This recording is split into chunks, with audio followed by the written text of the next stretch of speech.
क्या ऐसा सीन बना कि मैं अम्मी से बोल रहा था, मैं क्या अम्मी तुम उधर से क्यों आए, क्यों तुम अच्छा, लोग? आप भी इंडिया से माइग्रेट करके हाँ, आए हैं। मैं इंडिया से माइग्रेट करके आया। मैं क्या उधर से आप आए क्यों? मैं जो उधर रह रहे हैं बड़ी खुशी से रह रहे हैं। मैं कह रहा हूँ काश दोबारा मौका मिले ठीक है। और मैं अपने दादा परदादा को बोल सकूं, भाई जिधर तुसी बैठे सी ना, उथे वापस चलते हाँ हैं। उथे वापस चले जाओ। रुको जरा, सबर करो। तो हम अपनी झोली फैलाए, हम झोली फैलाए अपनी, पहुंच जाते हैं अपने अरब ममालिक के यहाँ। दे दे बाबा, कुछ तो दे दे बाबा, कुछ तो दे दे या शेख, इधर तो देख। इंडिया की इकॉनमी ऐसे जा रही है, हमारी इकॉनमी का रुख आप लोगों ने यूं कर दिया है, फिर भी हम ना घबराएं। नहीं।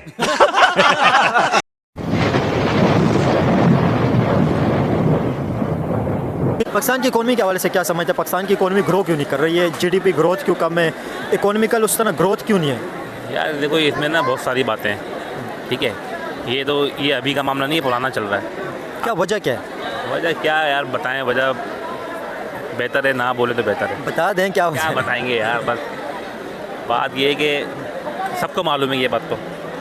आप बता देना क्या मैं वजह? क्या बताऊं भाई। आप बताना जो चाह रहे हैं बता दें। क्या मतलब इकोनॉमी पाकिस्तान की ग्रो किस वजह से नहीं हो रही है? पॉलिटिकल स्टेबिलिटी की वजह है, या टैरिफ ज़्यादा है, या बिजनेस उस तरह का इन्वायरमेंट नहीं है? कुछ तो वजह हो सकती है ना। आप क्या समझते हैं क्या वजह है? करप्शन। ये जब तक बंद नहीं होगा मामला सही नहीं होगा कोई भी। ठीक है। जी।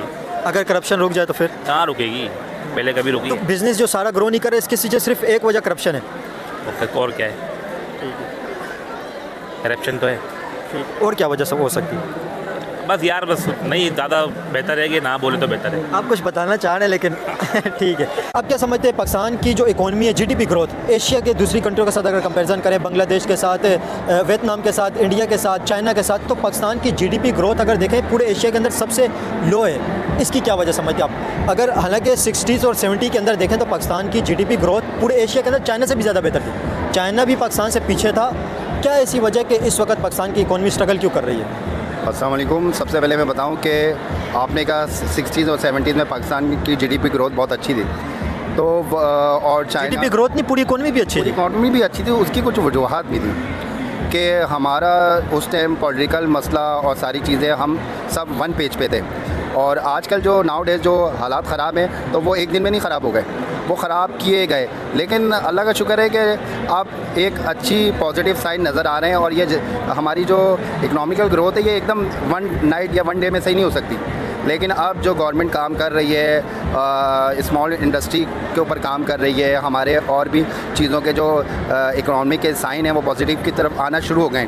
अब जब भी हमारी तरफ कोई भी इकनॉमी सेट होने लगती है तो हमारे यहाँ एक ना ववेला होने लगता है, जो कि नहीं होना चाहिए। क्या ववेला मतलब किस चीज़ का? फॉर एग्जांपल हमारे नेगेटिव साइन आ रहे हैं और जब चीज़ें होती हैं उनमें कुछ इशू भी आते हैं और एक दिन में नहीं हो सकता। चाइना अगर अब भी पूरी दुनिया में सुपर पावर बना है तो उसकी स्ट्रगल है, 40 एंड 50 ईयर्स की स्ट्रगल है और उसके डायमेंशन अलग हैं। तो उसके अब हमारी ग्रोथ जो है आगे बढ़ने के लिए, पॉजिटिव साइन के लिए अभी भी बहुत कुछ करना है।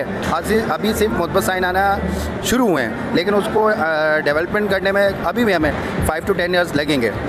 सबसे अच्छा ये है कि कोई भी गवर्नमेंट आए तो वो जाने वाली गवर्नमेंट के जो पॉजिटिव हैं उन चीज़ों को तसल्सल के साथ करे तो पाकिस्तान नहीं है। बिल्कुल ऐसे ही है। पाकिस्तान तरक्की करेगा। और हमें अपने as a being a Pakistani अपने यहाँ एक अनसर्टन चीज़ें नहीं करना चाहिए। हम चीज़ों का ये इसको ऑनरशिप लेकर आएंगे, पाकिस्तान हमारा है, तो ये सब इंशाल्लाह सही हो जाएंगे। ठीक है। आपने कहा कि पाकिस्तान की जितनी भी गवर्नमेंट उन्हें पॉलिसी कंटिन्यू करना चाहिए, लेकिन आप नहीं समझते जो भी गवर्नमेंट आती है वो अपनी हुकूमत बचाने के चक्कर में ज़्यादातर होती है, लेकिन वो दूसरी चीज़ों के अंदर कम होती है कि पाकिस्तान की इकोनॉमिकल स्टेबिलिटी की तरफ लेके जाए, पाकिस्तान को इकोनॉमी स्टेबल हो, जीडीपी ग्रोथ की तरफ तवज्जो दी जाए। इस चीज़ की तरफ कम तवज्जो होती है, गवर्नमेंट बचाने की तरफ ज़्यादा तवज्जो होती है। हर गवर्नमेंट कोई भी आती है उसकी ज़्यादातर यही होती है कोशिश कि किसी तरह में 5 साल अपने पूरे कर लो, जिसकी वजह से इकोनॉमी स्ट्रगल करती है। बिल्कुल बिल्कुल आप सही कह रहे हैं। लेकिन फ़र्स्ट टाइम ऐसा हुआ है कि तमाम सियासी पार्टी और हमारे ब्यूरोक्रेसी पहली दफ़ा दिखा गया है कि वन पेज पे वो तो हर गवर्नमेंट के अंदर यही बात होती है, वन पेज पे। आप नवाज शरीफ का पिछला दौर देखें, उसमें भी यही बात थी। इमरान खान का दौर देखें, इमरान खान भी यही बात करते थे कि इस टाइम पे जिस तरह हम वन पेज पे इस तरह पहले कभी नहीं थे। जरदारी भी यही बात करते हैं, वो तो हर टाइम पे हर गवर्नमेंट यही बात करती है, लेकिन उस चीज़ को कंटिन्यू नहीं रखा जाता ना। हर थोड़े टाइम के बाद पॉलिटिकल अनस्टेबिलिटी हो जाती है और फिर उसके बाद इकोनॉमिकल आप देखें हालात किस तरह के हो जाते हैं, सबके सामने ही है। देखें जो हमारी प्रीवियस गवर्नमेंट थी ना, वो पेपरों में तो बहुत अच्छा मुल्क चल रहा था, लेकिन चल नहीं रहा था। लेकिन अब जो नज़र आ रहा है और सबको पता चल रहा है कि अब तमाम जो बड़ी पार्टियां हैं हमारे इस मुल्क की, वो एक पेज पे। तो ये बहुत कम हुआ कि जो हमारी बड़ी पार्टियां एक पेज पे हों और ब्यूरोक्रेसी भी एक पेज पे हो। तो मुश्किलात ज़रूर हैं, क्योंकि प्रीवियस गवर्नमेंट ने बहुत मुश्किलात जो थी, लेकिन इस गवर्नमेंट का ये लग रहा है कि ये कर जाएगी। ठीक है, आप क्या समझते हैं पाकिस्तान की एक्सपोर्ट क्यों नहीं बढ़ रही है, और दूसरा पाकिस्तान की इकोनॉमी दूसरे एशिया कंट्रियों से पीछे क्यों है, इसकी क्या वजह है? इसकी सबसे बड़ी वजूहत है पावर। हमारे यहाँ देखें ना, इलेक्ट्रिसिटी की जो जनरेशन है उसकी कॉस्ट जो है बहुत ज़्यादा है। सिर्फ इलेक्ट्रिसिटी की वजह से पाकिस्तान पीछे इसके, क्योंकि जो भी आप चीज़ प्रोड्यूस कर रहे हो तो उसमें ज़्यादातर इलेक्ट्रिसिटी के ऊपर है।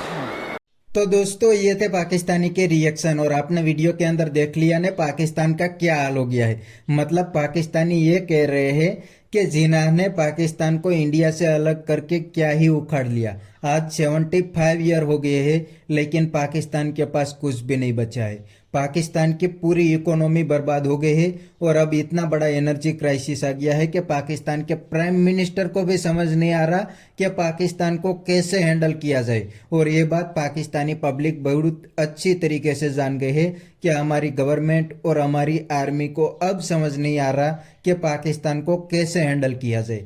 इसीलिए ये लोग अपनी गवर्नमेंट को आड़े हाथ ले रहे हैं, और अब तो शहबाज गवर्नमेंट को पाकिस्तान से उखाड़ के फेंकना ही चाहते हैं, क्योंकि ज्यादा पाकिस्तान को शहबाज गवर्नमेंट और आर्मी ने मिलकर ही लूटा है। आज पाकिस्तान के प्राइम मिनिस्टर ने कटोरा पकड़ लिया है और पूरी दुनिया के अंदर घूम रहे हैं कि प्लीज अल्लाह के नाम पे पाकिस्तान को कुछ दे दो, वरना पाकिस्तान डिफॉल्ट हो जाएंगे।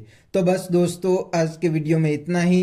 अगर आपको ये वीडियो पसंद आया तो वीडियो को लाइक शेयर कर दीजिए और चैनल को सब्सक्राइब करना मत भूलिए। थैंक यू, मिलते हैं नेक्स्ट वीडियो में।